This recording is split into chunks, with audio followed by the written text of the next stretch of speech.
Barack Obama staggered over the finish line last week, battered and bruised, his party in tatters. The universal question was, how could he possibly come back, possibly keep disaffected Democrats from flocking to John McCain? As tonight's new NBC News Wall Street Journal poll shows in our third story, mission accomplished. Not only does Obama have a lead outside the margin of error of the poll, he already leads McCain among some of the key groups the media has said he is going to struggle with. Overall, the poll conducted Friday to Monday, bookending Hillary Clinton's concession, found Obama leading McCain nationally 47% to 41%. But look at the interior numbers, 41 to 36 among independents, the group McCain says he needs to win.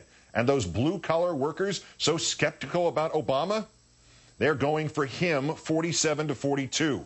Catholics back Obama, 47-40 over McCain. Women, the majority of the country. The group supposedly considered a switch from Clinton to McCain, telling pollsters before Clinton's presidential ambitions had even gotten cold, that they prefer Obama over McCain by a margin of 52 to 33.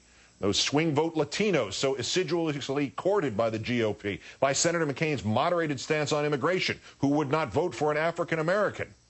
62 to 28 for Obama. Let's bring in MSNBC political analyst Gene Robinson, also associate editor and columnist at The Washington Post. Gene, thanks for your time tonight. Good to be here, Keith. Polls are usually not startling, as evidenced by that overly dramatic read. I think this one is. And there's a smorgasbord of these interior numbers to choose from. Which one grabs you? The one that initially jumped out at me was 62 to 28, the number for Hispanic voters, because I remember everyone sitting around and saying, "Oh, you know, woe is Barack." Basically, he has this huge problem with Latino voters. There's no way he's ever going to get them back. They were going for Clinton. They're going to go for McCain. How is he going to win without him? Well, it turns out he doesn't need to, as he has a landslide margin among Latino voters. There's one other number in the poll that actually isn't one of the beauty contest numbers. It's the startling, to me at least, figure that nearly 7 out of 10 voters, 69%, agree with the statement that America is in a state of decline. That is amazing to me for some reason, and it doesn't seem to bode terribly well for the incumbent White House party. Yeah, but it bodes well for the country if people recognize that. This polling is done in such a way that it's overseen by one Democrat and one Republican, and the Republican involved in this looked at the white women number. Obama 46, McCain 39. He said the Republicans expect to win white men big, and they're leading right now in that, but it's white women who decide the election. And his quote was, "If a Republican wins among white women, we usually win that election." If this is the number, when the wounds over Senator Clinton are so strong and so fresh, what chance does McCain have if those wounds heal or just improve a little bit?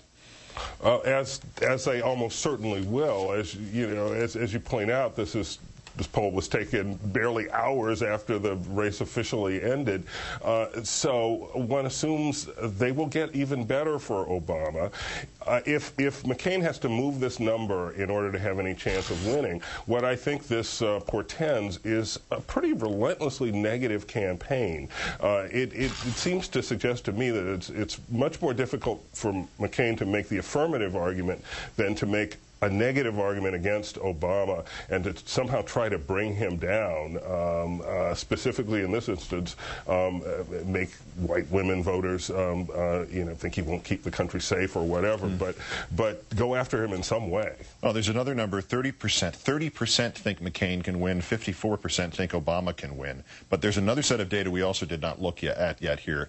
How would putting Senator Clinton on the ticket affect whether you voted for Obama? 22% say they'd be more likely to vote for him, 21% say less likely, 55% no difference.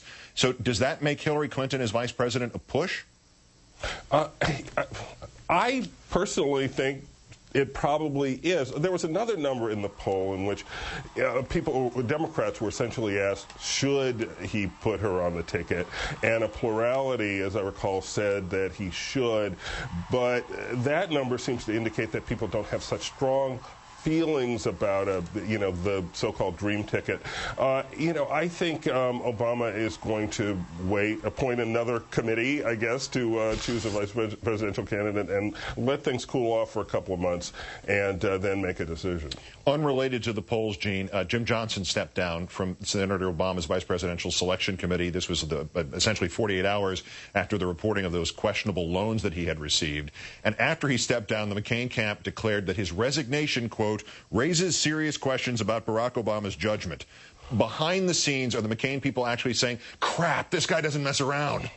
I was saying, missed it by that much. They just half step slow, but you can't, both criticize him for having Johnson on the committee and then criticize him for kicking Johnson off the committee. So there you have it. One would think you can try, though.